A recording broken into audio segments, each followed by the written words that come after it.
માનનીય વડાપ્રધાન નરેન્દ્રભાઈ મોદીના માતૃશ્રી વિશે જ્યારે રાહુલ ગાંધીએ અભદ્ર ટિપ્પણી કરી છે ત્યારે કોઈ પણ સંજોગોમાં માતાનું અપમાન છે પ્રજા ક્યારેય સહન કરી નહીં લે.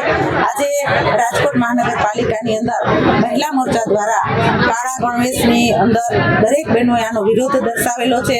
માનું અપમાન એ ખૂબ ખોટું અપમાન કરેલું છે, જેને માતાની ભૂમિકા આપણા જીવનની અંદર શું હોય રાહુલ ગાંધીને પોતાને ખબર નહીં હોય.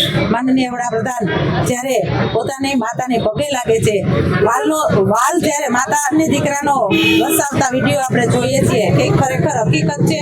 રાહુલ ગાંધી આ બાબતમાં જ્યારે માનનીય વડાપ્રધાનના માતૃશ્રી વિશે જ્યારે એને આ અભદ્ર ટિપ્પણી બોલવાનું ચાલુ કર્યું છે ત્યારથી લઈને અત્યાર સુધી દરેક ક્ષેત્રની અંદર યુવા મોરચો હોય ને મહિલા મોરચો આજે એનું વિરોધ પ્રદર્શન કરી રહી છે.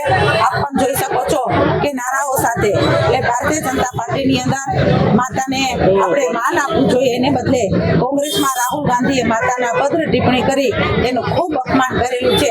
તેનો વિરોધ પ્રદર્શન આજે મહિલા મોરચા દ્વારા રજૂ કરવામાં આવેલો છે. રાહુલ ગાંધી જાહેરમાં માફી માંગે એ જ માંગ છે આપણી કે ક્યારે પણ માતા વિશે આ વાક્ય બોલતા પહેલા એને 7 વાર વિચાર કરવો પડે કે માં છે એના વિશે ક્યારે પણ અપશબ્દ ન બોલવા જોઈએ. શક્તિ ઉપર જ્યારે કંઈ પણ ટિપ્પણી ખરાબ ભાષામાં કરવામાં આવે છે ત્યારે આપણી ફરજમાં આવે છે કે આપણે એનો વિરોધ કરવો જોઈએ.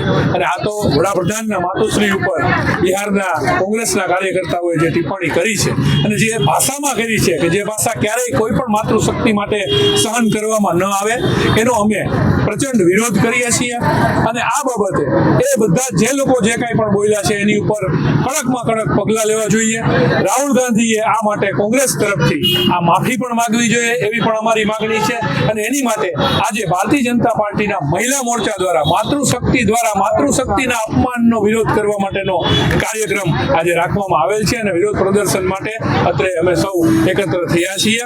ત્યારે હું આ તકે કહેવા માંગીશ કે આ માટે રાહુલ ગાંધીએ બધાની માફી માંગવી જોઈએ અને ક્યારેય પણ કોઈ પણ કાર્યકર્તાએ કોઈ પણ પક્ષનો હોય એને આ બાબતની ટિપ્પણી ક્યારેય ન કરવી જોઈએ. માતૃશક્તિનું અપમાન ભારતીય જનતા પાર્ટી ક્યારેય સહન નહીં કરે.